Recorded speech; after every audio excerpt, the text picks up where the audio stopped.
1 फरवरी 2026 से हमें जीएसटी के अंदर कुछ बड़े चेंज देखने को मिलेंगे। जी हाँ, 1 फरवरी 2026 से जीएसटी के अंदर जो हमारे कुछ प्रोडक्ट हैं उनके ऊपर जो हमारा जीएसटी रेट है वह एमआरपी रेट पे लगना स्टार्ट हो जाएगा।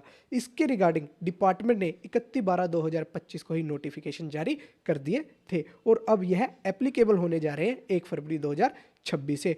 अब डिपार्टमेंट ने जीएसटी के ऊपर इसकी एडवाइजरी जारी की है भी किस प्रकार से हमें जीएसटी के अंदर अपनी रिटर्नें फाइल करनी होगी, अपने इन्वॉइसेस किस प्रकार से बनाने होंगे, किस प्रकार से हमें टैक्स कैलकुलेट करना होगा। इसकी एडवाइजरी 23 जनवरी 2026 को डिपार्टमेंट ने जीएसटी पोर्टल के ऊपर जारी कर दिया। तो आइए देखते हैं इस एडवाइजरी को समझते हैं।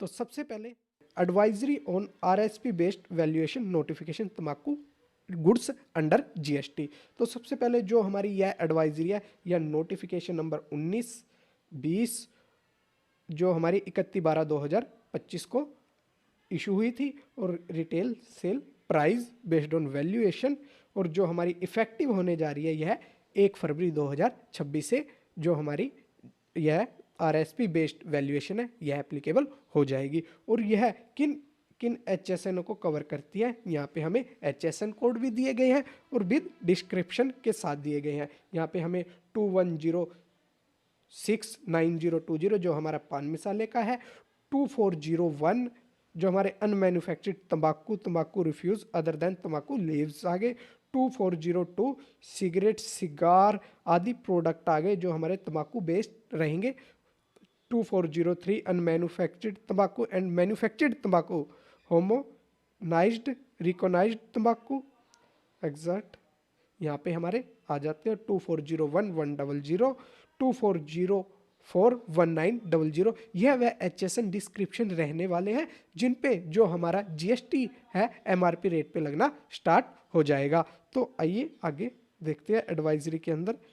सबसे पहले यहाँ पे हमें computation of A tax under RSP based valuation किस प्रकार से हमें टैक्स कैलकुलेट करना होगा एमआरपी रेट के ऊपर। तो यहाँ पे हमें टैक्स अमाउंट निकालने के लिए फॉर्मूला यहाँ पे हमें दिया गया है जो हमारा रिटेल सेल प्राइस है या एमआरपी भी कह सकते हैं। मान के चलो जो हमारा यहाँ पे रिटेल सेल प्राइस आ गया 100 रुपये, हमारा जीएसटी रेट आ गया 40 × 40 जीएसटी रेट और यहाँ पे हमें डिवाइड पे 100 + 40 यानी कि 140 जो इससे हमारा वैल्यू निकल के आएगी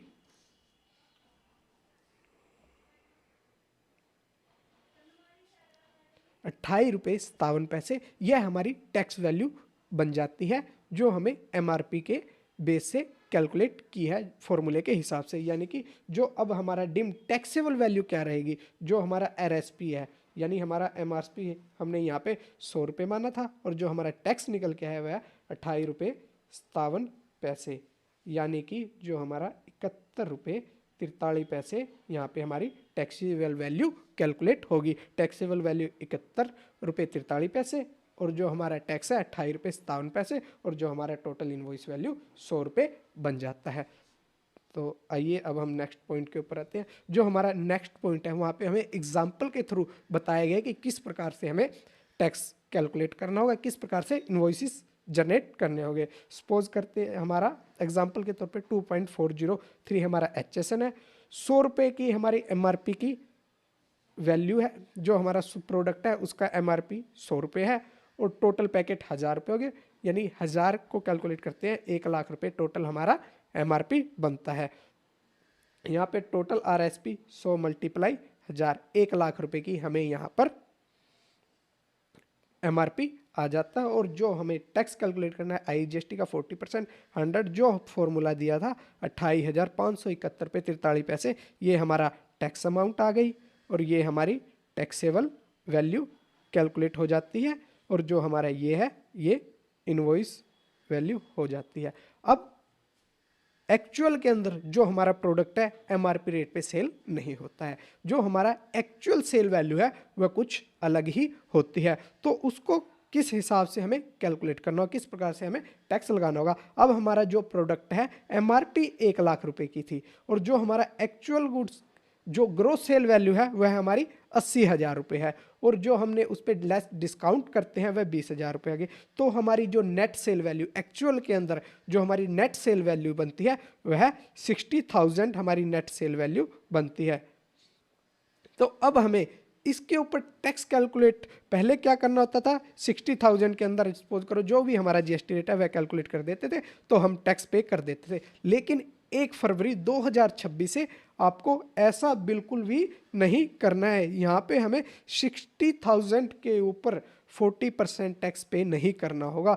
जो हमने 1 लाख के ऊपर जो हमारा एमआरपी है उसके ऊपर जो हमने टैक्स फॉर्मूले से टैक्स कैलकुलेट किया था 28,571 रुपये, वह टैक्स हमें यहाँ पर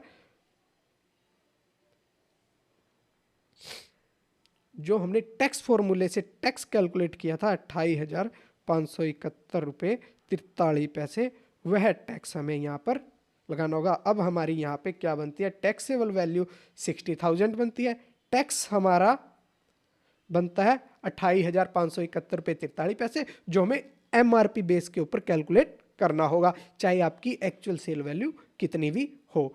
और जो हमारा इनवॉइस वैल्यू बनती है वह बनती है 88,571 रुपये 43 पैसे। कुछ इस प्रकार से हमें अब इनवॉइस जीएसटी के अंदर जनरेट करने होंगे।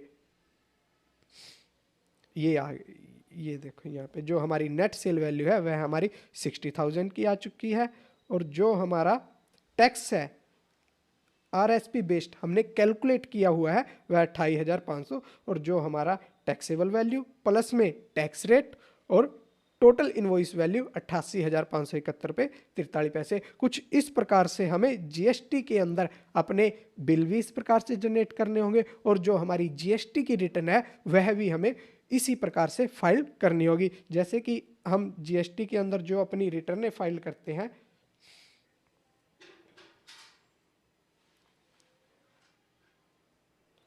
जैसे हमें यहाँ पे टैक्स रेट दिए होते हैं, ऊपर हमारी टोटल इनवॉइस वैल्यू होती है जो हमारी 88,000 आ जाती है, और जो हमारा 40% टैक्स है 60,000 हम यहाँ पे अमाउंट डालते हैं, यहाँ पे हमारा रेट आ गया, यहाँ पे टैक्स कैलकुलेट होता है।